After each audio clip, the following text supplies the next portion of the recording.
नमस्कार साथीहरू। हामी चाहिँ आज पदम शमशेरलाई सम्झिँदा चाहिँ के भनेर सम्झिने यो विषयमा चाहिँ आज हामी छलफल गर्दैछौँ। पदम शमशेरलाई सम्झँदा जहिले पनि स्कुलका पिता भनेर कसलाई चिनिन्छ? पदम शमशेरलाई। स्कुलका पिता भनेर पदम शमशेरलाई चिनिन्छ। तेस्रो पुस्ताका प्रधानमन्त्री भनेर पनि कसलाई चिनिन्छ? पदम शमशेरलाई चिनिन्छ।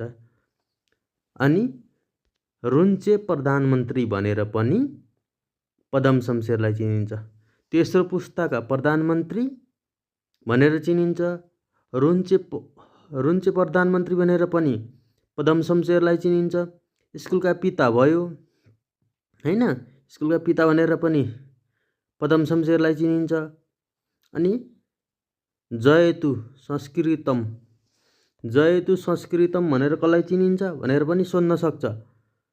यसरी सोध्यो भने पदम शमशेर भनेर लेख्ने। जयतु संस्कृतम भनेर कसलाई चिनिन्छ? पदम शमशेरलाई चिनिन्छ। राष्ट्रको नोक्कर भनेर कसलाई चिनिन्छ? पदम शमशेरलाई चिनिन्छ। राष्ट्रको नोक्कर भनेर कसलाई चिनिन्छ? पदम शमशेरलाई चिनिन्छ। है, स्कुलका पिता भनेर पदम शमशेरलाई चिनिन्छ। तेस्रो पुस्ताका प्रधानमन्त्री भनेर चिनिन्छ। रुन्चे प्रधानमन्त्री भनेर चिनिन्छ। जयतु संस्कृतम भनिन्छ।